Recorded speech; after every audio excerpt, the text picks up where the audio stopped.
Good morning. 4 கேள்வி பார்த்துட்டோம். 5வது கேள்வியை பார்க்கலாம். உங்களுக்கு எக்ஸாம் பேப்பர்ல கேள்வி தெளிவில்லாமல் இருந்த மாதிரி நீங்கள் அதில் ஸ்கிரீன்ஷாட் தானே அடிச்சிருப்பீங்க. அப்போ நான் உங்களுக்கு அதில் PDF ஃபைல் போட்டிருக்கேன். 2 எக்ஸாம் பேப்பர்ட்டுக்குரிய கேள்வி PDF ஃபைலாக போட்டிருக்கேன். அதுக்கு அது கிடைக்கலன்னு சொன்னால் தகவல் தாங்க நான் தெரியலாம். சரிதானே? ஓகே.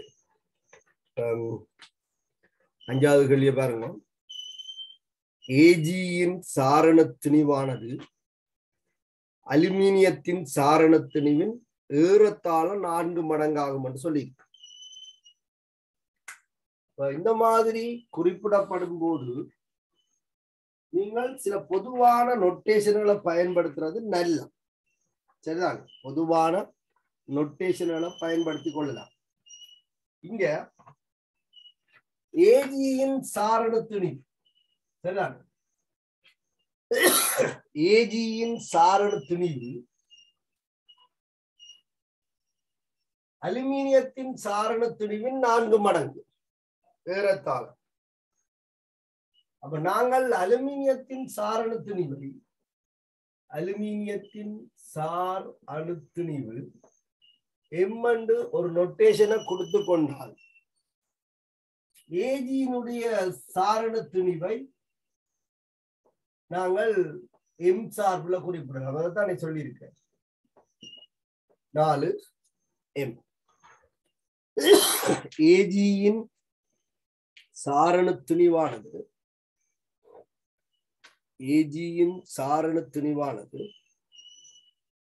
அலுமினியத்தின் சாரண திணிவின் 4 மடங்கு என்று சொல்லியிருக்கு. அடுத்தது, ஒரு திண்ம கலவையில் அலுமினியத்தையும் வெள்ளியையும் கொண்ட ஒரு திண்ம கலவை, கலப்புலோகம் என்று சொல்லிக் கொள்ளலாம். அதுல வெள்ளியும் அலுமினியமும் சேர்ந்திருக்கு. இந்த திண்ம கலவையில் 60% திணிவுப்படி 60% அலுமினியம் இருக்குன்னு சொல்லியிருக்கோம். திணிவுப்படி 60% அலுமினியம் இருக்கு என்று சொன்னால் 2ஐயும் கொண்ட கலவை தானே. அப்ப 40% வெள்ளி இருக்கு. இந்த கலப்புலோகத்துல 60% அலுமினியமும் 40% வெள்ளியும் இருக்கு. இந்த கேள்வி பல தடவைகள் இப்படி கேட்கப்பட்டிருக்குது. இந்த கேள்வியை பார்த்தோன்னு கலவைக்கு குழப்பம் வரும். இங்க பாருங்க, சார் மூலக்கூட்டு திணிவும் தெரியாத இந்த மாதிரி இருக்கு. கலவைன்னா மொத்த திணிவும் உங்களுக்கு தெரியாத மாதிரி தான் இருக்கு. இந்த இடத்துல பெர்சன்டேஜ் தந்திருக்கிற முறையில நீங்கள் இந்த கலவையினுடைய மொத்த திணிவை W கிராம் அப்படி எடுத்துக்கொண்டால் உங்களுக்கு விடையில எந்த விதமான பிரச்சனையும் வராது. பெர்சன்டேஜ் தந்திருக்கு தானே. அப்ப நாங்கள் சாரண திணிவை எம் சார்புல 2 பேருக்கும் தொடர்படுத்தி வச்சிருக்கோம். 2 கலவையினுடைய மொத்த திணிவை W கிராம் சொல்லி இருக்கோம். ஆகவே இந்த விஷயத்தை நீங்கள் மென்ஷன் பண்ணனா எல்லாம் உங்களுக்கு குழப்பாது. அப்ப கலவையின் மொத்த திணிவு, சரி, கலவையின் மொத்த திணிவு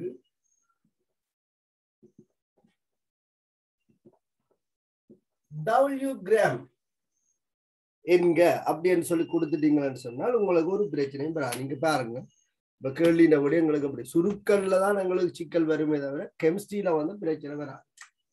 அப்ப கலவையின் மொத்த திணிவு W கிராம் எனின் நாங்கள் W சார்பில் அலுமினியத்தின் திணிவை காணலாம். 100க்கு 60% என்றால் W எவ்வளவு? இன்னும் உங்களுடைய அனுபவத்துல இந்த வேலையை செய்து கொள்ளலாம். அப்ப நான் உங்களுக்கு விளங்கணும் என்பதற்காக இப்படி காட்சி கொண்டு இருக்கிறேன். 60% அலுமினியம் இருக்குமெண்டா 0.6 W நீங்க சொல்லலாம். அப்ப என்ன கேள்வி? என்ன கேள்வி வந்து மூல் பின்னம். அப்ப எங்களுக்கு என்ன வேணும்? இந்த கலவையில இருக்கிற அலுமினியத்தினதும் வெள்ளியினதும் மொத்த மூல் வேணும். ஆக அலுமினியத்தின் திணிவு கண்ட இடத்துல அலுமினியத்தின் மூளையும் நாங்கள் கணிப்போம். அலுமினியத்தின் மூல் வந்து திணிவின் கீழ் மூலர் திணிவு, திணிவு 0.6 W என்று சொல்லியிருக்கு. அலுமினியத்தின் மூலர் திணிவை கேபிட்டல் M என்று குறிப்பிட்டிருக்கு. ஒரு பிரச்சனையும் இல்லை, போட்டுக்கொள்ளும். அப்ப இதே போல வெள்ளியின் திணிவையும் நாங்கள் கணிக்கலாம். அது 100க்கு 40% என்று சொன்னால் டபிள்யூக்கு எவ்வளவு என்று பார்த்தால் 0.4 வீதம் என்று வரும். 0.4 W கிராம் என்று வரும். நான் சொன்னது போல நீங்க இதெல்லாம் செய்யாமல் MCQ தானே செய்யலாம். அப்ப இதுல இருந்து நாங்கள் வெள்ளியின் மூளையும் காணலாம். 0.4 W கீழ்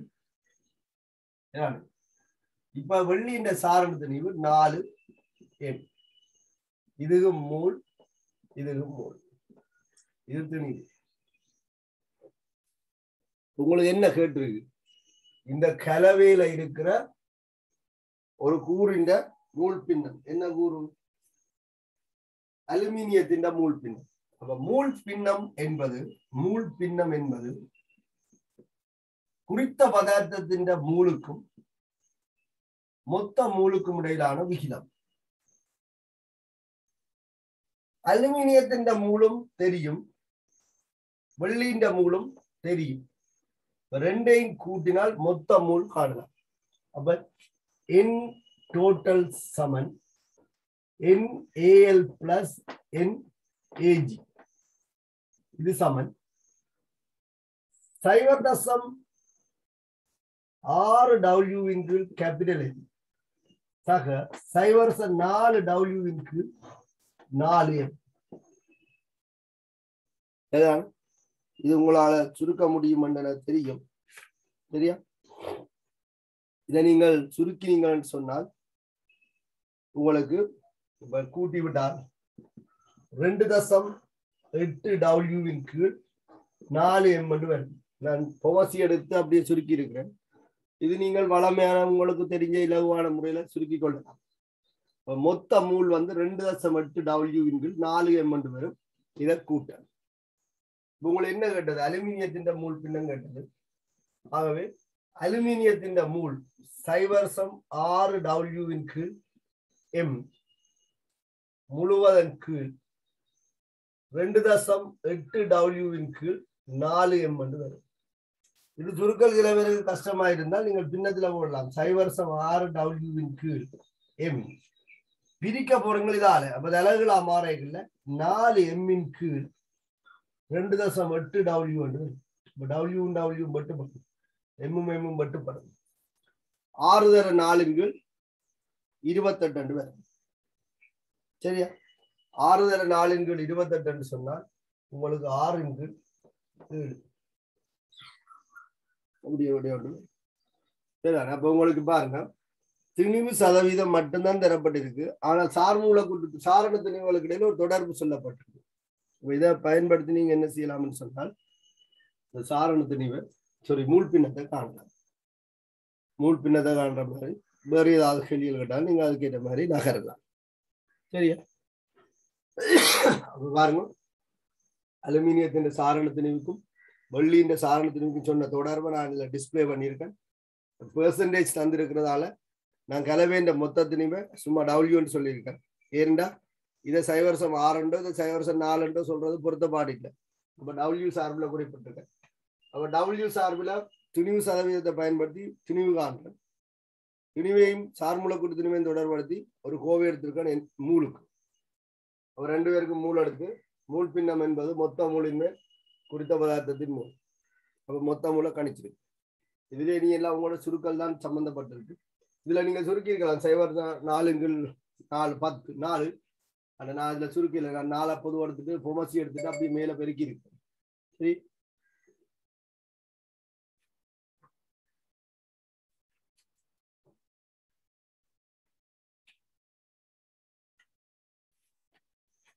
அடுத்த கேள்வியை பாருங்க. ஆறாவது கேள்வி.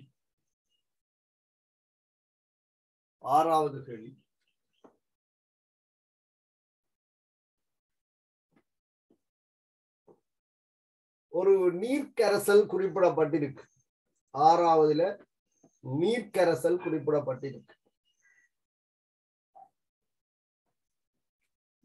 அதாவது திணிவு ரீதியில் 30% யூரியாவை கொண்டுள்ள யூரியா நீர்க்கரசல். ஆறாவது கேள்வி யூரியா நீர்க்கரசலை பற்றி குறிப்பிடப்பட்டது. நீங்கள் இப்ப இன்ஆர்கானிக் முடிச்சிட்டியா?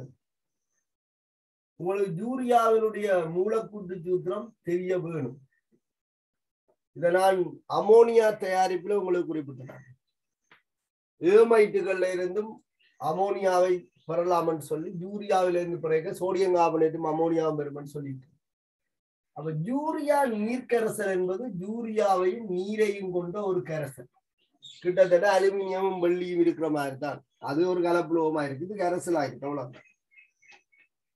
இந்த கரைசலினுடைய மொத்த திணிவு 100 கிராம் என்று தரப்பட்டிருக்கு, எடுக்க தேவையில்லை.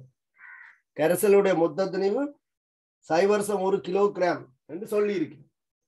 அப்ப இந்த 100 கிராம் கரைசல்ல இப்ப கேள்விதான் 100 கிராம் கரைசல்ல உள்ள ஐதரசன் அணுக்களின் மூல்களின் எண்ணிக்கை யாது என்று கேட்டிருக்கு.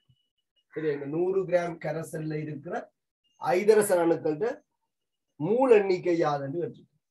அப்ப ஐதரசன் அணுக்கள் யூரியாவிலேயும் இருக்கு, நீர்லையும் இருக்கு. நீங்க இதை கவனிக்கணும். ஐதரசன் அணுக்கள் யூரியாவிலேயும் இருக்கு, நீர்லையும் இருக்கு.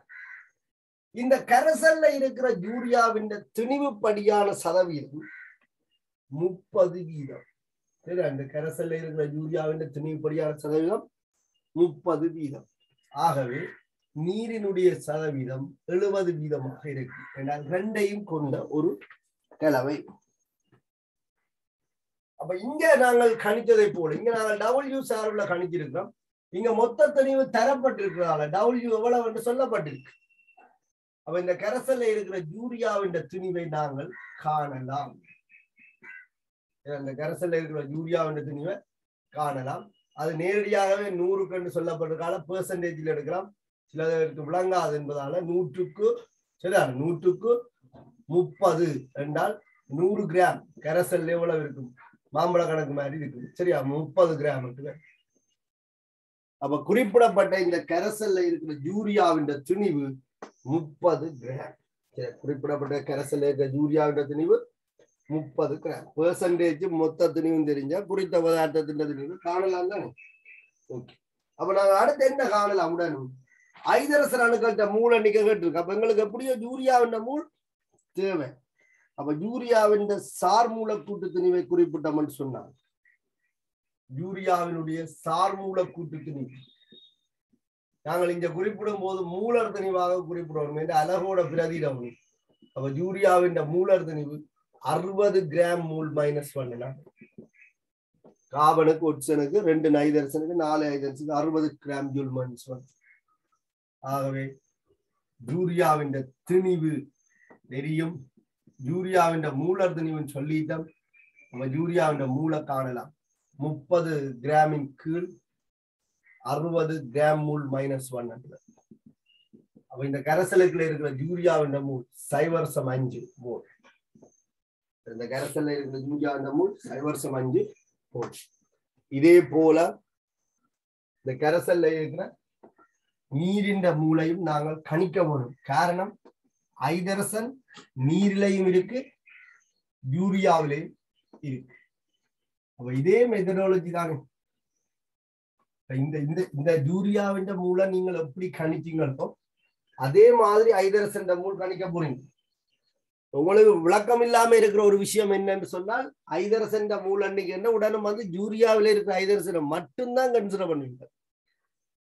ஆனால் நீரிலையும் ஐதரசன் இருக்கு. அப்ப நீங்க அதையும் கருத்துல கொள்ள வேண்டும். அப்ப இங்க நாங்கள் சொன்னது போல நீரின் திணிவு 100 கிராம் என்றால் நேரடியாக 70 கிராம் என்று சொல்லிக் கொள்ளலாம். அப்ப நீரின் மூல் 70 கிராமின் 18 கிராம் மூல் -1. 70 கிராமின் 18 கிராம் மூல் -1. எங்களை கேட்டது இந்த கரைசல்ல இருக்கிற மொத்த ஐதரசன் எண்ணிக்கை. இந்த கரைசல்ல இருக்கிற மொத்த ஐதரசன் எண்ணிக்கைன்னு சொன்னால் நீங்கள் கவனித்துக் கொள்ளணும். நான் முதல் ஒரு கேள்வியில நைதரசன் திணிவு சதவீதம் சொல்லி இருக்கேன். அதுபோல நீங்கள் எடுங்க, ஒரு அவசரமும் வேண்டாம். சரிதானே? இதெல்லாம் ஒரு எம்சிக்கு கேள்வி அல்ல, ஒரு எஸ்ஏ கேள்வி. சரி, CONH2 twice இந்த மூல் தெரியும் உங்களுக்கு, 0.5 மூல். இந்த யூரியா வந்து ஒரு கார்பனை, ஒரு ஒட்சிஜனை, 2 நைதரசனை, 4 ஐதரசனை கொண்டிருக்கு. உடைச்சால் இப்படி எழுதி கொள்ளலாம். ஆக இது யூரியாவில இருக்கிற ஐதரசன் எண்ணிக்கை இது 4 மடங்காக இருக்கு என்றால் 2 மூலாக இருக்கு. இங்க யூரியாவில மட்டுமே ஐதரசன் இல்லை, நீர்லையும் ஐதரசன் இருக்கு. அப்ப நீர்ல இருக்கிற ஐதரசனை பற்றி பார்க்கணும். ஒரு நீர் மூலக்கூறு 2 ஐதரசனையும் 1 ஒட்சிஜனையும் கொண்டு இந்த மூளை கணிச்சிருக்கலாம் 70/18. அப்ப நீர்ல இருந்து வர ஐதரசன் மூல் இதுண்ட 2 மடங்கு. அப்ப 70/9. 70/18 நீர்ந்த 2 மடங்கு. பீசமான தொடர்புகள் தெரியாமல் கால்குலேஷன் செய்ய முடியாது. பீசமான வித மூலத்துக்கு இங்க 1 இது 2. ஆகவே பீசமான வித மூலத்துக்கு மூலின் 2 மடங்கு. அப்ப இதை சுருக்கி நீங்க சொன்னார் 70/9 மூலன். அப்ப மொத்த ஐதரசன் மூல் எண்ணிக்கை என்பது யூரியாவில இருந்து வந்த 2 மூலம் நீர்ல இருந்து வந்த 70/9 மூல கூட்டுறதுக்கு சமனாக இருக்கும். இப்ப 70/9 என்பது 7.77 மூலன அமையும். 7.77 மூலன சுருக்கினீங்க 7.77 மூல். ஆகவே ஐதரசன் மொத்த மூல்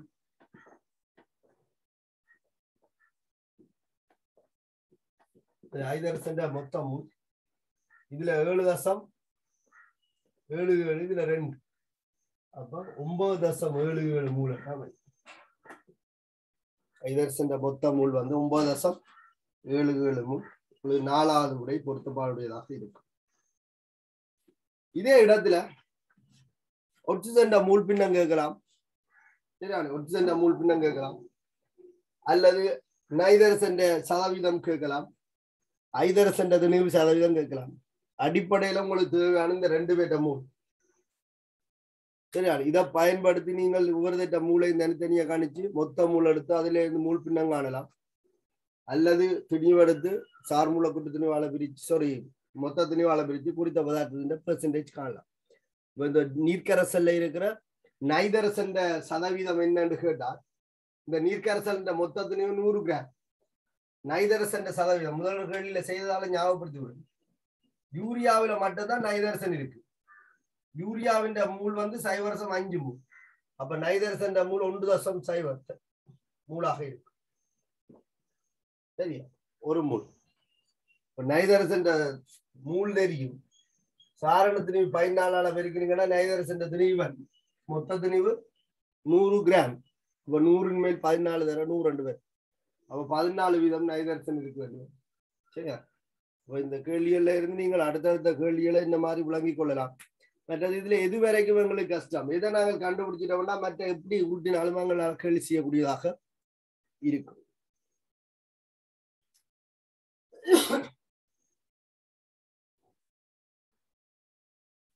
அடுத்த வெளியே பாருங்க. இது ஒரு பொதுவாக கெமிஸ்ட்ரியில கேட்கப்படுகிற கேள்வி. சரியா, பொதுவாக கேட்கப்படுகிற கேள்விதான் இந்த 7வது கேள்வி. சோடியம் கார்பனேட் சோடியம் இருகார்பனேட் 8 கிராம் கலவை.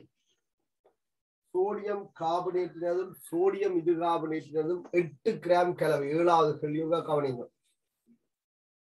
சோடியம் கார்பனேட்டினதும் சோடியம் இருகார்பனேட்டினதும் 8 கிராம் கலவை.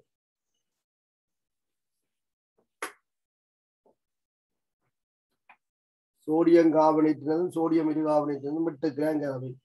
வெப்பம் ஏற்றப்பட்ட போது 1.845 கிராம் திணிவு இழப்பு ஏற்பட்டதனின் சோடியம் கார்பனேட்டின் திணிவு சதவீதம் யாது என்று கேட்டு. அப்ப கவனிங்க, உங்களுக்கு சில தகவல்கள் தெரிஞ்சிருக்கத்தான் வேணும், படிக்கிறேன் தானே. சரியா, அப்ப சோடியம் இருகார்பனேட்டையும் சோடியம் கார்பனேட்டையும் கொண்ட கலவை என்று சொன்னால் 2யுமே பக்கத்துல போடலாம். நான் முதலாவது கேள்வியிலே சொல்லியிருந்தேன். இது தனித்தனி தாக்கிகள்.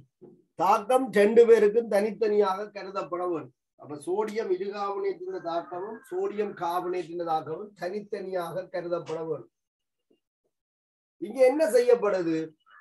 இந்த ரெண்டையும் மொத்த திணிவு 8 கிராம் எடுக்கப்பட்டு வெப்பமேற்றப்படுது. இரண்டும் வெப்பமேற்றப்படுது, அதாவது வெப்ப பிரிகைக்கு உட்படுத்தப்படுது. கூட்டம் 1 லித்தியம் கார்பனேட் தவிர்ந்த ஏனைய கார்பனேட்டுகளுக்கு வெப்ப பிரிகை இல்லை. அது சோடியம் கார்பனேட்டாக இருக்கலாம், பொட்டாசியம் கார்பனேட்டாக இருக்கலாம், ருபீடியம் கார்பனேட்டாக இருக்கலாம், சீசியம் கார்பனேட்டாக இருக்கலாம். அப்ப இந்த திணிவு மாற போறது இல்லை, இது அப்படியேதான் இருக்கு. இரு கார்பனேட்டுகள் அப்பச்சோடான்னு சொல்றது, பேக்கிங் பவுடர் சொல்றது, வெப்ப பிரிகை அடையக்கூடியவை. இவை வெப்ப பிரிகை அடையும் போது Na2CO3யும் H2Oவும் CO2வும் 1:1 உருவாக்கப்படும். இந்த வெப்ப பிரிகையில விடுவிக்கப்படுகின்ற நீர் வாயு நிலைக்குரியதாக காணப்படும். சரிதானே? நீரின் பகுதிய நிலையை நீங்கள் லிக்யூட் போடலாது, வெப்ப பிரிகையில நீர் ஆவியாக வெளியேறும். அப்ப இதுக்குள்ளே ஆரம்பத்துல இந்த சோடியம் கார்பனேட் அப்படியே இருக்கு, பிரிகைக்கு உட்படாது. என்ன திணிவுல முதல் இருந்துச்சோ அதே திணிவுல இதுல இருக்கு. எந்த ஒரு தாக்கமும் பீசமான ரீதியில சமப்படுத்தப்பட வேண்டும். இங்க 2 சோடியம் இருக்குது, இங்க 1 சோடியம் இருக்கு, இதுல 2 போட்டோம்னு சொன்னால் எல்லாமே சமப்பட்டு, ஆக சோடியம் இருகார்பனேட்டின் 2 மடங்காக இருக்கு.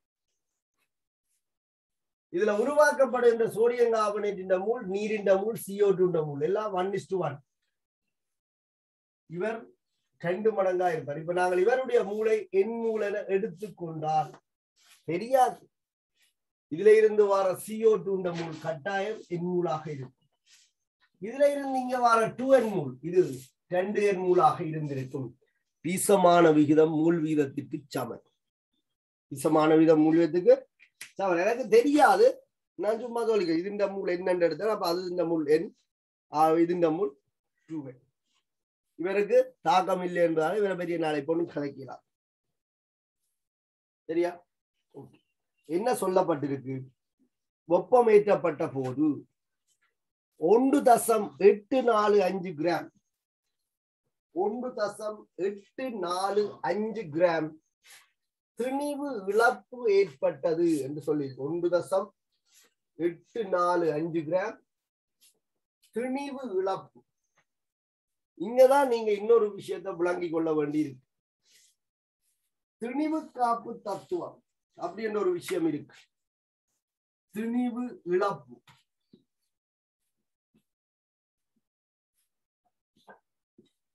திணிவு இழப்பு தரப்பட்டிருக்குது 1.845 கிராம்.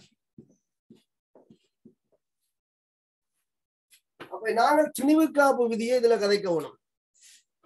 திணிவு காப்பு தத்துவம் என்ன சொல்லுது? 9ஆம் ஆண்டு புத்தகத்தில் ஒழுங்கா சொல்லுது. ஏஎல்ல ஒரு தடவை ஒண்ணு பார்க்கிறேன். சரி, திணிவு காப்பு தத்துவம் சொல்லுது என்னென்றால், ஒரு மூடிய தொகுதியில ரசாயன தாக்கம் நடைபெறும் போது அதனுடைய மொத்த திணிவு காக்கப்படும் என்று சொல்லுது. ஒரு மூடிய தொகுதியில ரசாயன தாக்கம் நடைபெறும் போது அதனுடைய மொத்த திணிவு காக்கப்படும். அப்ப திறந்த தொகுதியாக இருந்தால் என்ன நடக்கும்? சில ரசாயன பதார்த்தங்கள் தொகுதியை விட்டு வெளியில போகலாம். அப்ப திணிவில குறைவு ஏற்படும். சில ரசாயன பதார்த்தங்கள் வெளியில இருந்து உள்ள தாக்கத்திற்கு ஈடுபடலாம். அப்ப திணிவில அதிகரிப்பு ஏற்படும். இங்க வெப்ப பிரிகை கருத்துல கொள்ளப்படுறதால திணிவில குறைவுதான் ஏற்படும்.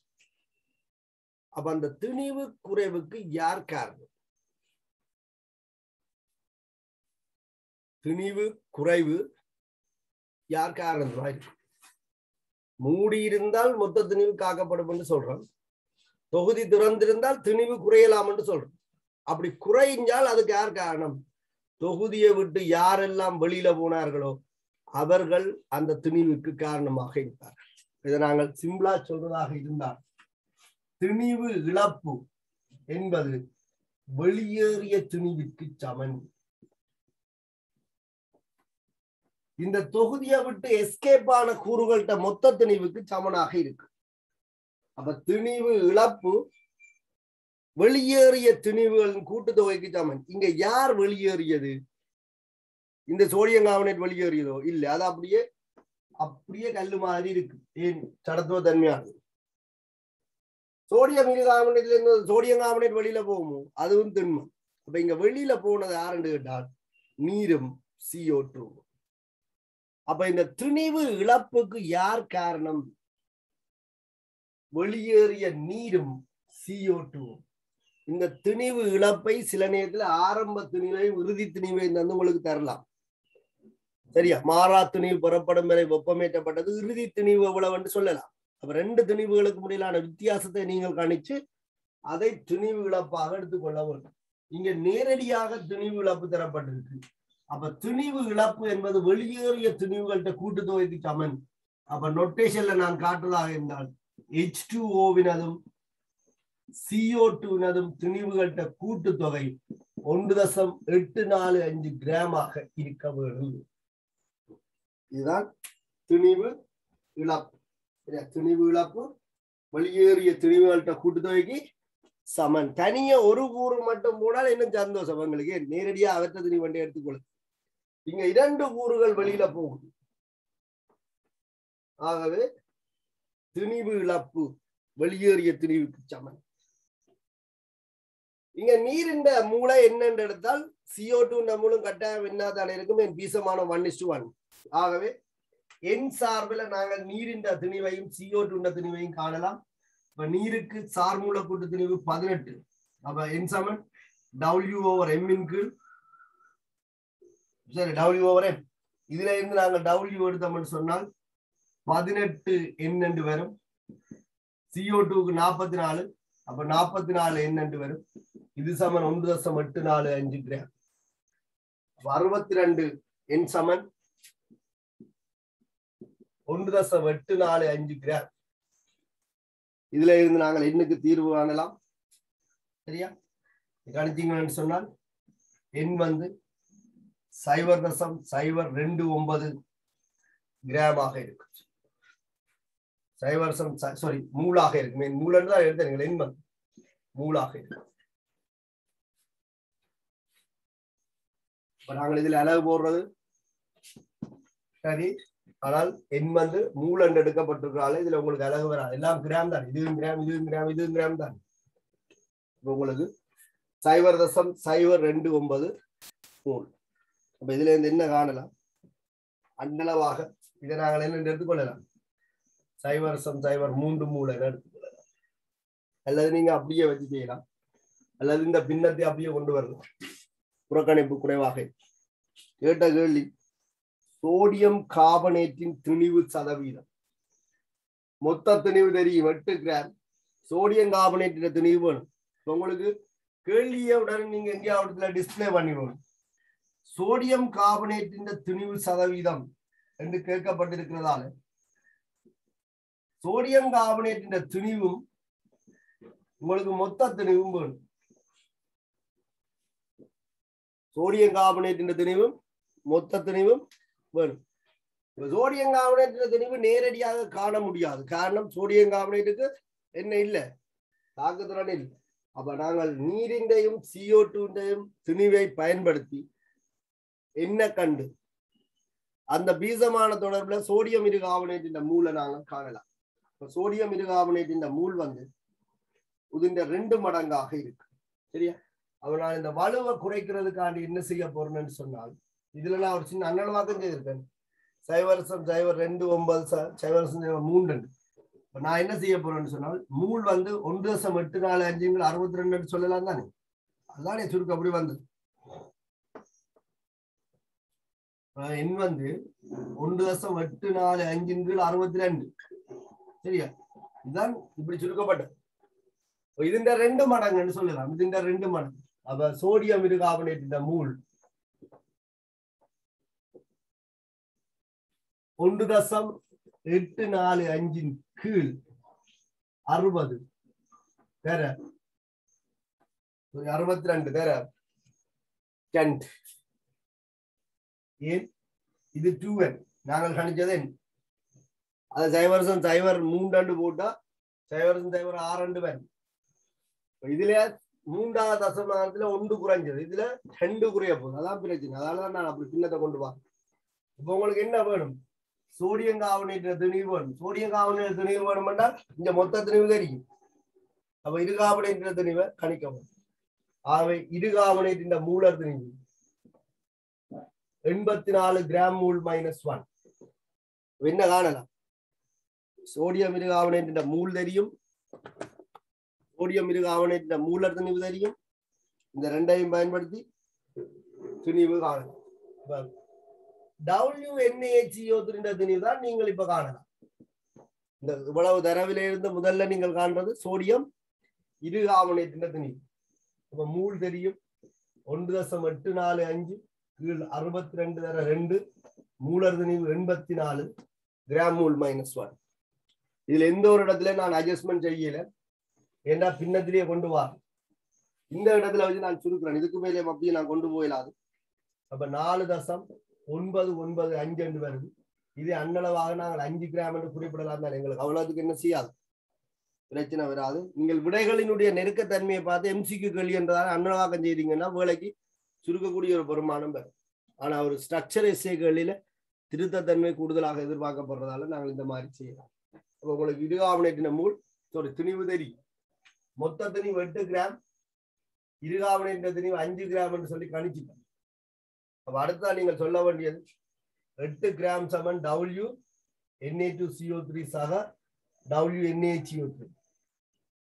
இந்த 2 பேர்ட்ட திணிவுகள்கிட்ட கூட்டுத்தொகை தான் 8 கிராம். இதுல சோடியம் இரு கார்பனேட் திணிவுங்களுக்கு தெரியும். ஆகவே சோடியம் கார்பனேட் திணிவு 3 கிராம் எனவே இந்த பெர்சன்டேஜ் குறித்த பதார்த்தத்தின் திணிவுகள் மொத்த திணிவு. இதுதான் உங்களை இவ்வளவு தூரம் நகர வச்ச உங்களோட டார்கெட். இதுதான் அந்த டார்கெட்டை அடைகிறதுக்காக நீங்கள் தந்த தரவை பயன்படுத்தி என்ன செய்யலுமோ அதை செய்து கொண்டு டார்கெட்டை அடைஞ்சிட்டீங்க. மொத்த திணிவு தெரியும், குறித்த பதார்த்த திணிவு கணிச்சிருக்கிறோம். ஆகவே பெர்சன்டேஜ் வரும். சுருக்கல் பிழைகள் வந்தால் மட்டும்தான் விடாபிழைக்கு மேல வரும், மற்றபடி பிரச்சனை வராது. அப்ப சோடியம் கார்பனேட் திணிவு வழி சதவீதம் 3 கிராமின் கீழ் 3 கிராமின் கீழ் 8 கிராம் தர 100. இதை சுருக்கிறீங்களா? சரி, 3 கிராமின் கீழ் 8 தர 100. இது 37.5%. இதுல கனவேர் உள்ள பிழை என்னென்றால் சோடியம் இரு கார்பனேட்டின் திணிவு சதவீதத்தையே கணித்து விடுவார்கள். இந்த கேள்வி டென்ஷன் ஆகி போடும். சில நேரத்தில் சுருக்கல் பிள்ளைகள் வந்தங்களை என்ன செய்யணும்னால் தலையடியை கொண்டு வரும். சுருக்கல் பிள்ளையால மனம் அப்செட் ஆயிட்டேன்னு சொன்னால் அதுல கேட்ட கேள்வியை மறந்து போடும். என்ன கேட்டிருக்கான்னு சொல்லி மறந்து. சோடியம் கார்பனேட் கேட்டிருக்காங்க, சோடியம் இரு கார்பனேட் கேட்டிருக்கான்னு தெரியாமல்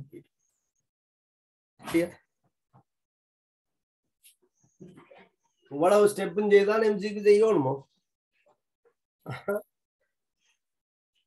இது ஒன்றும் வளர்ந்த தேவையில்லை. நேரடியா இந்த தாக்கம் போட்டுட்டு இது 2 மனதுல வச்சுக்கொண்டு திணிவு இழப்பு சமனன்னு சொல்லிட்டு படாண்டு மூளை காணும். மூளை இந்த 2 மடங்கு மனதால கணிச்சு சார் மூளை கொடுத்து 84 மனதால பெருக்கையிலும்டா பெருக்கினால் திணிவு வந்து இந்த திணிவு வந்து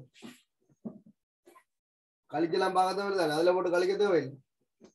வெட்ட திணிவு 3 கிராம். ஆகவே 3 × 8 100 800 × 3 எவ்வளவுன்னு சொல்லி பார்த்தாச்சு. நீங்கள் கேள்வியல் பழக்கப்பட்டீங்கன்னு சொன்னால், கேள்விகளுக்கு பழக்கப்பட்டீங்கன்னு சொன்னால் எத்தனை படி என்றது உங்களுக்கு உண்மையா பிரச்சனையா இருக்காது. ஆனா இதுல இவ்வளவு படியும் நான் ஸ்ட்ரக்சர் எஸ்ஏண்டா செய்தோன்னு தான் எனக்கு வேற வழி இல்லை. இதுல ஒரு சில படிகளை நான் தவிர்த்துக் கொள்ளலாம். முதல்ல என்ன வேணும், எங்களுக்கு கேள்வி செய்யறதுக்கான விளக்கம் வேணும். அதுக்கு பிறகுதான் நாங்கள் ஸ்கீமுக்கு எழுதுறத பற்றி யோசிக்கலாம். என்ன மாதிரி நாங்கள் செய்து கொண்டு வரோம் என்றது நீங்கள் விளங்கிக் கொள்ளணும். வசனம் என்ன கிடக்கு, இதுல என்ன கதவசனம் எழுதுறோம். சினிமாவுக்கு கதவசனம் எழுதுறோம். இதுல திணிவு இழப்பு தந்திருக்காங்க. திணிவு இழப்பு வெளியேறிய திணிவுக்கு சமன் என்ற ஒரு முடிவை நாங்கள் சொல்லாமல் என்ன செய்யலாம், இந்த தொடர்பு எடுக்கலாம். அப்ப திணிவு காப்பு தத்துவம் சொல்லுது என்ன, மொத்த திணிவு காக்கப்படும். எப்ப மூடிய தொகுதியாக இருந்தா. திறந்த தொகுதி என்றா என்ன செய்யும், மொத்த திணிவு காக்கப்படாது. அப்ப திணிவு இழப்பு வெளியேறிய திணிவுக்கு சமன். திணிவு அதிகரிப்பு உள்ள வந்த திணிவுக்கு சமம்.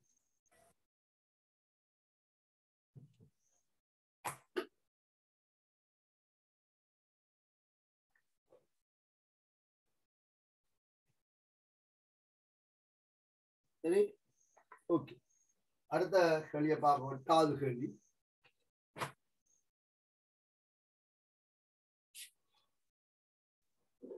தாக்கங்கள் சரியான முறையில விளங்கிக் கொள்ளணும். நீங்கள் இந்த இரு கார்பனேட்டின் வெப்ப பிரிகை சமப்படுத்துறது, கார்பனேட்டுக்கு வெப்ப பிரிகை இல்லை என்று சொல்றது, சோடியம் கார்பனேட்டுக்கு, இதெல்லாம் உங்களுடைய அனுபவத்துக்குள்ளால வந்துடும். யாருக்கு தாக்கம் இருக்கு, யாருக்கு தாக்கம் இல்லைன்னு தெரியும். திணிவு காப்பு தத்துவம் அடிக்கடி நாங்கள் இங்க பயன்படுத்திக் கொள்ளும். 8வது கேள்வி. இது பொதுவாக வார கேள்வி, சரிதானே? பொதுவாக கேட்கப்படுகின்ற ஒரு கேள்விதான் இது. கனவேருக்கு விடவாறு. இப்ப நீங்கள்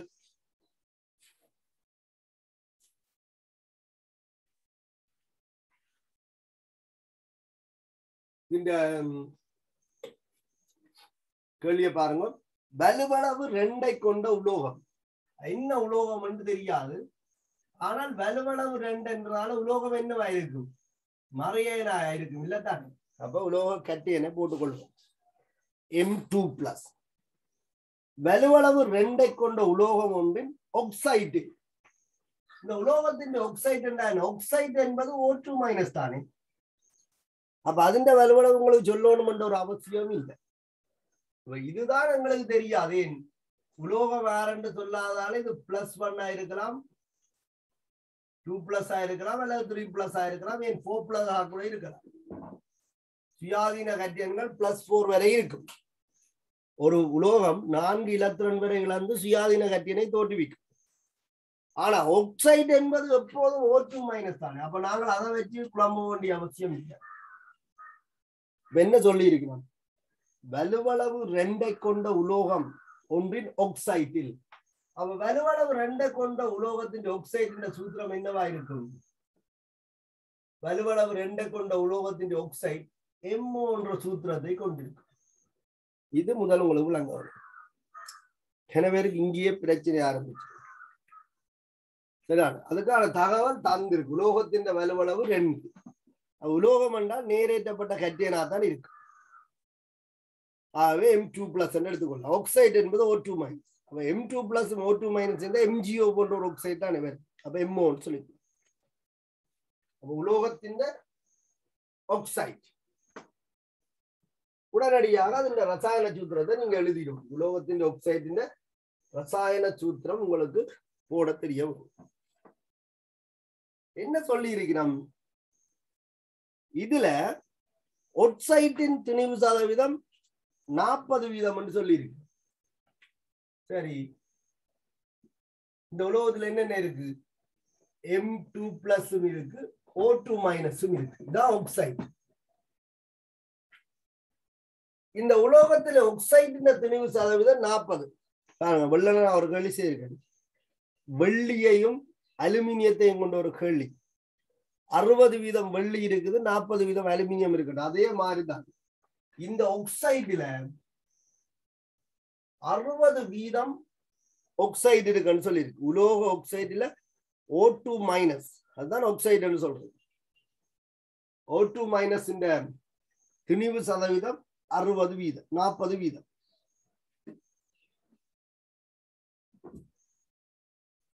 அப்ப மொத்த திணிவை W என்று எடுத்துக்கொண்டால், மொத்த திணிவை W கிராம் என்று எடுத்துக்கொண்டால், அப்ப சொல்லிக் கொள்ளலாம். ஆக்சைடின் MOவின் மொத்த திணிவு MOவின் மொத்த திணிவு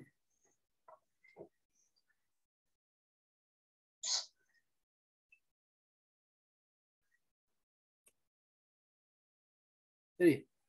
MOவின் மொத்த திணிவை W கிராம் என்று சொல்லிக் கொள்வோம். W கிராம் ஏன்னா தெரியாதெல்லாம் நாங்கள் இப்படித்தான் XYZ எடுத்துக்கொள்றோம். அப்படிப்பட்ட ஆகலாம் நாங்க.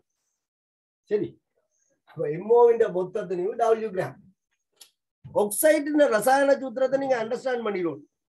அதனால இந்த கட்டேனுக்கும் O2 மைனஸுக்கும் இடையிலான பீசமானம் 1:1 என்பது உங்களுக்கு தெளிவா.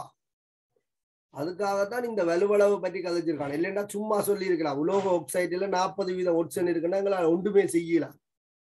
இந்த உலோகத்தின் வலுவளவு குறிப்பிடப்பட்டது இதுக்குதான் சூத்திரத்துக்காக. அப்ப இந்த சூத்திரத்துல MO என்ற ஒரு ரசாயன சூத்திரத்தை நாங்கள் பார்க்கலாம். அப்ப MOவில் ஒட்சிஜனுக்கும் உலோகத்துக்கும் இடையிலான மூல் விகிதம் 1:1. சரி, அதுதான் இந்த தரவு. இதுல 40% என்றால் 0.4 W கிராம் ஒட்சிஜன் இருக்குன்னு சொல்லி ஏற்கனவே நான் குறிப்பிட்டதால இப்படி எழுதி போடுறேன். அப்ப இது எவ்வளவு மிச்சம் 0.6 W. மொத்த துணிவு W கிராம் என்று சொன்னால் அதுல 40% ஆக்சைடு 100க்கு 40 என்றால் டபிள்யூக்கு எவ்வளவு இருக்கு O2 அதான் இதுல கணிச்சிருக்கு 0.4 W. இந்த பீசமான வீதம் மூல் வீதம் என்று ஒரு தொடர்பு இருக்குதான். அதுதான் இந்த கெமிஸ்ட்ரியின் ஒரு மந்திரம். இதை மறந்தீங்க நீங்கள் கெமிஸ்ட்ரியை விட்டுட்டு போறது நல்ல. சரி, எத்தனை கேள்வி எந்த கேள்வியா இருந்தாலும் இலகுவாக உடைக்கலாம், ஆர்கானிக்ல போய் உடைக்கலாம். சரி, பீசமான விகிதம் மூல் விகிதம் என்பது ஒரு மிகவும் முக்கியமான ஒரு தொடர்பு. அது பீசமான ரீதியில சமப்படுத்தப்பட்டிருக்க அப்ளை பண்ணலாம். உங்களுக்கு என்ன பிரச்சனை? இப்ப கேள்விய வாசிங்க. வலுவளவு 2 கொண்ட உலோகம் ஒன்றின் ஆக்சைடில் ஒட்சைட்டின் திணிவு சதவீதம் 40%. இப்ப கேள்வி, அந்த உலோகத்தின் கார்பனேட்டின் ஒரு மூலின் திணிவு யாது? வளமையா இந்த கேள்வி இந்த உலோகத்தின் சாரண திணிவு யாது என்பதோட முடிகிறது. சரியா? என்ன கேட்கணும்? இந்த உலோகத்தின் கார்பனேட்டின் ஒரு மூலின் திணிவு உலோகம் M2+ 2 வலுவளவு. கார்பனேட் என்பது என்ன? CO3 2-. அப்ப இந்த உலோக கார்பனேட்டின் மூலக்கூட்டு சூத்திரம் MCO3.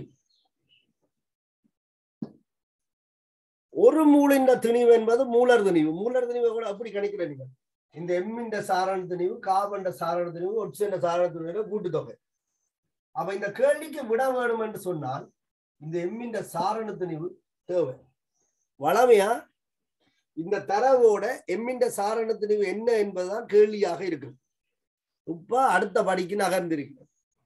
இதுல சாரண திணிவை கணிச்சிங்கள் என்றால் அதை கொண்டு வந்து இதுல பிரதியில கார்பனேட்டுக்கு 60 ஒரு மூலின் திணிவு கிடைக்கும். இப்ப நீங்கள் அடுத்த ஸ்டெப்புக்கு நகர்றதுக்கும் தெரிஞ்சிருக்க வேணும். அந்த தரவை பயன்படுத்தி முதல்ல நாங்கள் என்ன செய்ய வேணும்? ஒரு மூலின் திணிவு காண வேணும் என்று சொன்னால் இந்த M திணிவு வரும். இந்த M மூலர் திணிவு வரும். M மூலர் திணிவு காண்றதுக்கு தான் இங்கே ஒரு தரவு தரப்பட்டு. அப்ப ஒட்சிஜன் சாரண திணிவா இருந்தாங்க, O2- இந்த சாரண திணிவா இருந்தாங்க, அது சமனே நிலத்திரண்ட திணிவு நாங்கள் புறக்கணிச்சுதான் சாரண திணிவு பார்க்கணும். அப்ப கிராம் மூல் மைனஸ் இது தெரியாது M கிராம் மூல் மைனஸ். இப்ப என்ன சொல்ல போறோம்? பீசமான விகிதம் மூல் வீதத்திற்கு சமன். பீசமான விகிதம் மூல் வீதத்துக்கு சமன் என்ற தொடர்பை நீங்கள் மறக்க கூடாது. இதை பாவிக்க முன்னம் குறித்ததாக்கம் பீசமானபடி சமப்படுத்தப்பட்டிருக்கும் செக் பண்ணணும். குறித்ததாக்கம் பீசமானபடி சமப்படுத்தப்பட்டு இருந்தால் மட்டும்தான் இந்த தொடர்பை நீங்கள் பிரிவுக்கலாம். அப்ப உங்களுக்கு பீசமான 1:1. ஆகவே இந்த மூலும் 1:1 என்னவாயிருக்கு? சமனாக இருக்கு. அப்ப 0.6 W கீழ் M என்பது M2+ இந்த மூல். 0.4 W கீழ் 16 என்பது O2- இந்த மூல். பீசமானம் சமன் என்பதால இந்த 2 மூல்களும் ஒன்று கொண்டு சமனாக இருக்கு. சரியா? W வெட்டுப்பட்டுடும். இதுல 0.6 இருக்கு, இதுல 0.4 இருக்கு, இதுல 16 இருக்கு. தசத்தை நீக்கி 6 தரு 4 வரும். 16 M 24. ஒரு மூலின் திணிவாக கருதப்படும் போது 24 கிராம் மூல் -12. என்ன கேட்டது? MCO3 இந்த உலோகத்தின் கார்பனேட் ஒரு மூலின் திணிவு. கார்பன் ஒரு மூலின் திணிவு 12 கிராம். அதனாலதான் நாங்கள் மூலர் திணிவு போட 12 கிராம் மூல் -4. ஒட்சிஜன் ஒரு மூலின் திணிவு 16 கிராம். இந்த கணிச்சிருக்கிறோம் m இன் ஒரு மூலின் திணிவு 24 கிராம். ஆகவே கார்பனேட்டின் ஒரு மூலின் திணிவு என்று சொன்னார் m இன் திணிவு ஒரு கார்பன் திணிவு 3 ஒட்சன் திணிவு. இது ஏற்கனவே உங்களுக்கு 60 என்று தெரியும். அப்ப 84 என்று 84 என்று கொடுத்தால் அது சார் மூல கூட்டு திணிவு. இங்க மூலர் திணிவு தானே கேட்டிருக்கு, ஒரு மூலின் திணிவு. ஆகவே நீங்கள் 84 கிராம் என்று கொடுக்க வேண்டும். சரியா? இந்த பேப்பரை செய்துட்டு என்னுடைய 2 கூட இருக்குன்னு சொல்லி நானும் இப்படித்தானே நான் முதல் யோசிக்கல. அப்ப 2 கூட கிடக்குன்னா பார்த்தா 84 கிடக்கு சரியான்னுட்டு 2 84 2 விடையை கொடுத்துட்டேன். உண்மையில இந்த கேள்விக்கு ஒரே விட 3வது விட 84 கிராம். கேட்டது என்ன? ஒரு மூலின் திணிவு. ஆகவே 84 என்பது வெறுமனே கொடுக்க முடியாது. 84 வெறுமனே கொடுக்க முடியாது. அதுக்கு அழகு மில்லை ஒன்றும் இல்லை. இதை சாரண திணிவு சொல்லலாம், இல்ல சார் மூல கூட்டு திணிவு சொல்லலாம். ஒரு மூலின் திணிவு என்பது 84 கிராம் என்பதாக இருக்கு. சரி, இதுதான் கேள்வி, கவனித்துக் கொள்வோம். இதே இடத்துல இந்த வலுவளவை மாத்திட்டு இந்த தரவு தந்தா என்ன செய்யறேன்னு யோசிப்பாங்க. இந்த கேள்வியில வலுவளவு 3 என்று சொல்லிட்டான்னு வச்சுக்கொள்வாங்க. வலுவளவு 3. அப்ப என்ன செய்யறது? வலுவளவு 3 உலோக ஆக்சைடின் ஒட்சிஜன் திணிவு 40% தந்திருக்குன்னு வச்சுக்கொள்வோம். வலுவளவு 3. அப்ப என்ன செய்யலாம்? முதல் மூலக்கூறு சூத்திரத்தை எழுதும் M3+. ஒட்சிஜன் O2 மைனஸ் ஆன ஆக்சைடு. அப்ப எழுதினோம் என்று சொன்னா M2O3 என்றது ஆக்சைடாக இருக்கு. அப்ப இந்த ஆக்சைடின் சூத்திரம் என்ன? M2O3. அப்ப M2O3க்கு ஆக்சைடு 40% இருக்குன்னு சொல்லியிருக்கு. அப்ப நீங்கள் இதை பிரிச்சு எழுதினால் இதுல 2 M-உம் 3 O-வும் இருக்கு. மொத்த திணிவு W என்று எடுத்தால் ஆக்சைடு திணிவு 0.4 W கிராம், M இன் திணிவு 0.6 W கிராம். ஒரு கஷ்டமும் இல்லை. ഇതിന്റെ സാർമുള കൊടുത്ത് தெரியாதானே கேபிட்டல் M. ഇതിന്റെ സാർമുള കൊടുത്ത് தெரியும் 16. பீசமானங்களுக்கிடையிலான வீதம் மூல்களுக்கிடையிலான வீதத்தை சமன். M இன் பீசமானம் 2, ஒட்சிஜன் பீசமானம் 3, M இன் மூல் 0.6 W into capital M, ஒட்சிஜன் மூல் 0.4 W into 16. அரணை போட்டு தலைகளா மாத்தினீங்கன்னா 16 கீழ் 0.4 W into W துளைஞ்சு போய் இதை எம்முக்கு தீர்வு. இதே கேள்வியில அலுமி இந்த M3+ இந்த கார்பனேட் எழுதும்.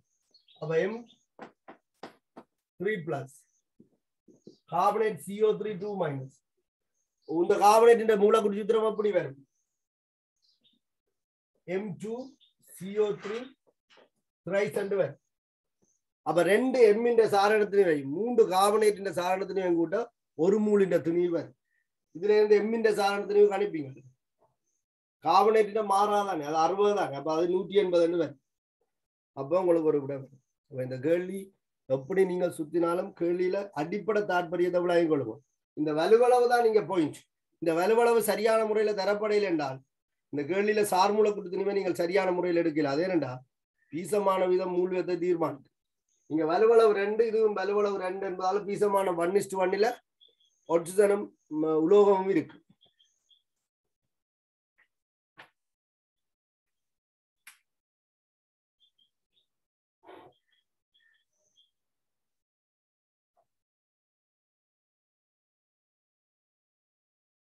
சரியா? இப்ப கேள்விகளை பார்த்து செய்யணும். சும்மா எழுந்தமானத்துல கேள்வி செய்கிறீங்க. 9வது கேள்வியும் பார்ப்போம்.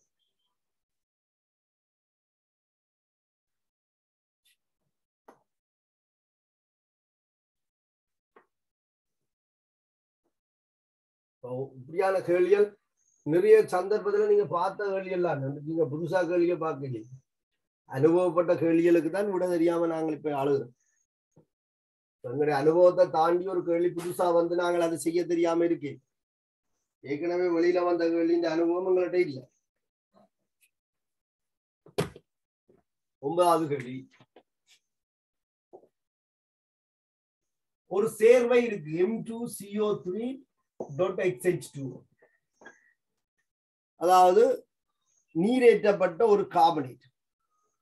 எம்மின் சாரண நினைவு 23 தந்திருக்கிறேன். மூலர் நினைவு தந்திருக்கிறேன் 23 கிராம் மோல் -1.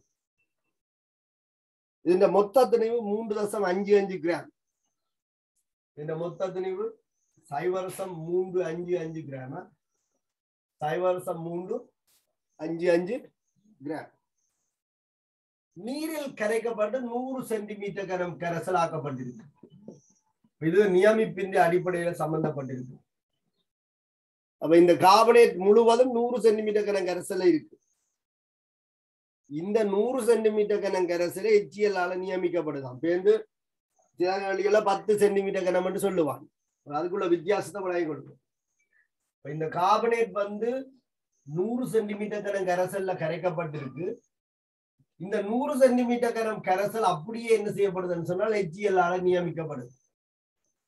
HCl என்ற செறிவு தேவைப்பட்ட கனவுளவு தான். சரியா? இதுல பாருங்க, மெதைல் செம்மஞ்சள் காட்டி பயன்படுத்தப்பட்டிருக்கு. காட்டி பீசமானத்தை சில நேரத்தில் என்ன செய்யும் என்றால் மாற்றும். எல்லா காட்டியும் எல்லா தாக்கத்தின் பீசமானத்தை மாத்தாது. சில காட்டிகள் சில பீசமானத்தை மாற்றும். அதுல நீங்கள் மெதைல் செம்மஞ்சளையும் பினோப்தலினையும் பற்றி கட்டாயம் தெரிஞ்சிருக்கணும். சோடியம் கார்பனேட் போன்ற இரு அமில மூலங்களுக்கு. அப்ப நீங்கள் இதுல தெரிஞ்சிருக்க வேண்டிய ஒரு விஷயம், சோடியம் கார்பனேட் கரைசல், சோடியம் கார்பனேட் கரைசல் HCl ஆல் வலுப்பாக்கப்படும் போது, மேலே HCl இருக்கணும், கார்பனேட் கீழே இருக்கணும், வலுப்பாக்கப்படும் போது பினோப்தலின் காட்டியாக பயன்படுத்தப்படுமாக இருந்தால் தாக்கம் எப்படி நிகழும், விளைவு என்ன தெரிஞ்சிருக்கணும். பினோப்தலின் காட்டியாக பயன்படுத்தப்படுமாக இருந்தால் NaHCO3 NaCl வர, NaHCO3 NaCl வர நிறம் நீங்கும். நாங்கள் நிறமாற்றம் ஏற்பட்டவுடனே நியமிப்பதை நிறுத்தி விடுவோம். அப்ப நீங்க விளங்கிக் கொள்ள வேண்டிய விஷயம், காட்டி பினோப்தலினாக இருந்தால் சோடியம் கார்பனேட் 1:1 HCl ஓட தாக்கும். விளைவு சோடியம் கார்பனேட், அதோட நிறமாற்றம் ஏற்படும்.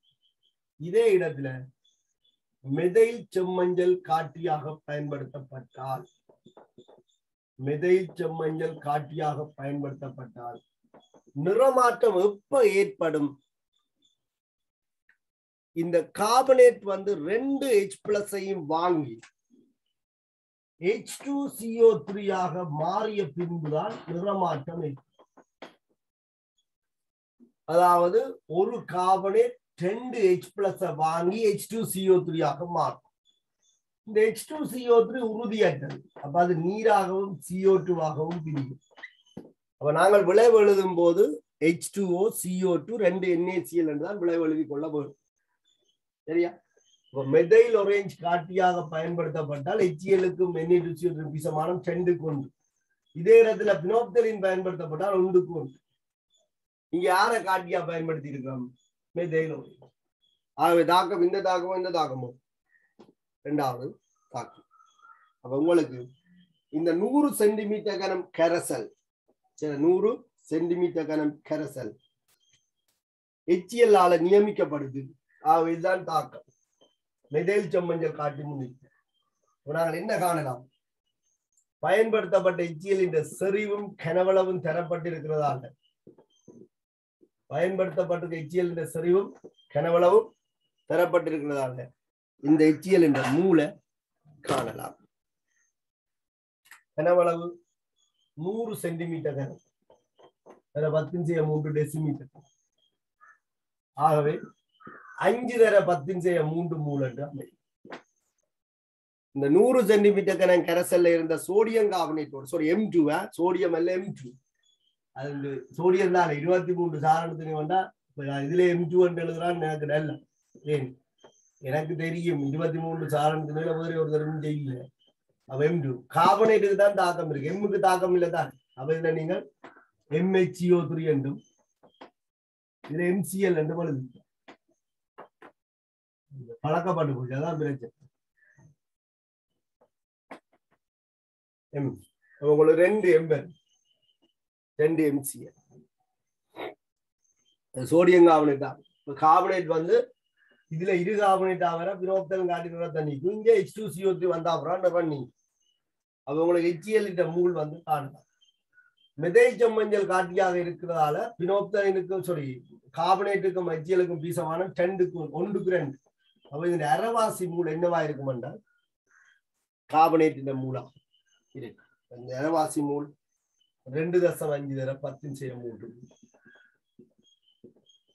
சரியா?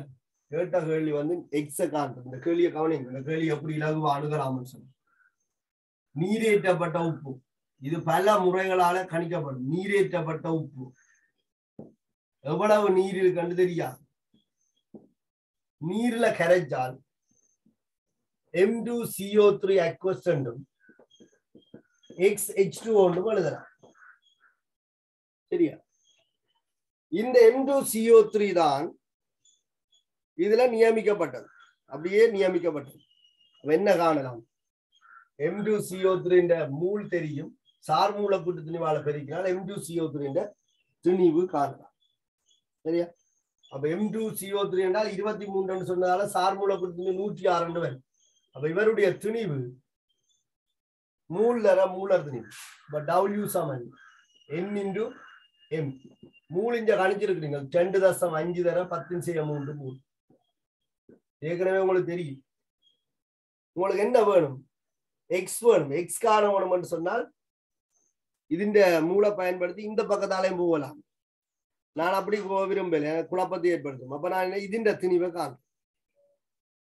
2.5 வேற இதுண்ட மூல திணிவு 106 கிராம் மூல் மைனஸ். அப்ப நீரற்ற கார்பனேட்டின் திணிவை காணலாம். கணிக்க 0.265 கிராம் என அமையும். 0.265 கிராம் என அமையும். நீங்கள் சில பேர் இப்படி செய்யலாம்.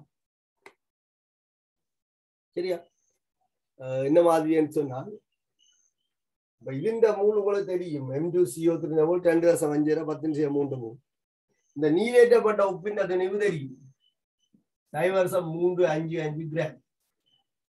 நீங்க எப்படி அணுகலாம் என்றால் ஒரு வழியில பீசமான 1:1. அப்ப இது 2.5 இது 2.5 10⁻3 மூல். இதுண்ட சார் மூலக்கூட்டு திணிவு 106. இதுல எக்ஸ் இருக்கிறதால 18x. அப்ப 106 சக 18x 2.5 தர 10⁻3 மூல் தர 106 கிராம் மூல் -1. இதுண்ட மூளை இதுண்ட சார் மூலக்கூட்டு திணிவால பெருக்கினால் 106 சக 18x பெருக்கினால் 0.355 கிராமுக்கு சமனா வரும். அப்படிதானே? மூளை சார் மூலக்கூட்டு திணிவால பெருக்கினால் திணிவு வரும். அதனால எங்களுக்கு இது கஷ்டமா இருக்கும். அதனால நான் என்ன சொல்றேன் என்றால் இப்படி நீங்கள் போறதை விட நீரற்ற சோடியம் கார்பனேட் மூல நியமிப்பால கணிச்சிருக்கிறீங்களா 2.5 தர 10⁻3 மூல் தர 106 பேருக்கு திணிவு. நீரேற்றப்பட்ட சோடியம் கார்பனேட் M2CO3 திணிவு 0.355 கிராம். அதுல நீரேற்றதின் திணிவு தெரியும். அப்ப நீரின் திணிவு என்ன செய்யலாம்? கழிச்சு காணலாம். அது உங்களுக்கு இலகுவா இருக்கு. நீங்க வேணுமெண்டா பார்க்கணும். அப்ப H2O திணிவு இந்த சேர்வையில இருக்கிற H2O திணிவு 0.355 கிராம் 0.265 கிராம். இதுல இருந்து நாங்கள் என்ன காணலாம்? இந்த நீரின் திணிவை காணலாம். நீரின் திணிவு 0.09 கிராம். இதுல இருந்து என்ன காணலாம்? நீரின் மூல் காணலாம்.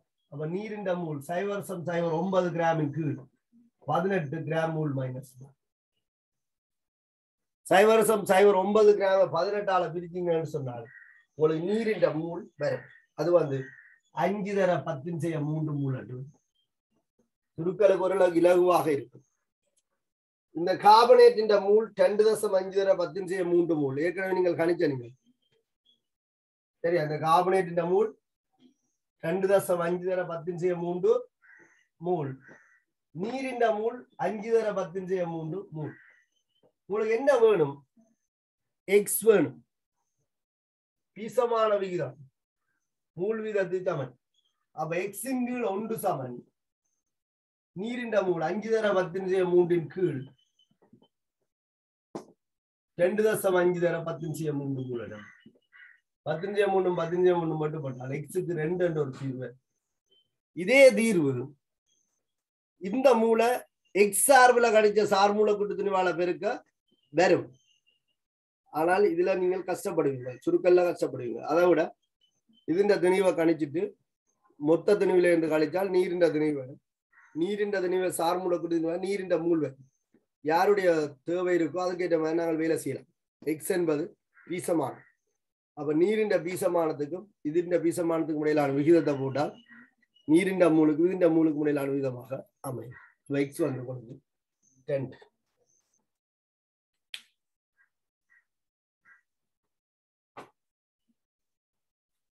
சரியா? நீங்கள் கேள்வியை திருப்பி இருக்கா செய்து பார்க்கணும். சரியா? நான் உங்களுக்கு அதுக்கு நேரம் தந்தோண்டு போயிடாது, செய்து கொண்டு போறதுக்கு நேரம் தந்தோண்டு போயிடாது. ஏற்கனவே நீங்கள் எக்ஸாம் பேப்பர்ல கேள்வி ஏதோ ஒரு முறையில ட்ரை பண்ணி பார்த்துருப்பீங்க. இப்போ திருப்பி உங்களுக்கு கேள்வி போட்டுருக்கோம், நீங்க கேள்வியை திருப்பி செய்து பாருங்க. அதுக்கும் விளங்கலைன்னு சொன்னால் எனக்கு நீங்க எஸ்எம்எஸ் பண்ணுங்க, நான் என்ன மாதிரின்னு சொல்றேன். சரியா? இதுல உங்களுக்கு வேற ஏதாவது டவுட் இருந்தால் நீங்கள் பாருங்க. இப்போ மெத்தடாலஜியை சொல்லி கொண்டு போறோம். இப்படி செய்தாலே ஒரு நாளைக்கு இத்தனை கேள்வி தான் செய்யக்கூடிய மாதிரி இருக்கு.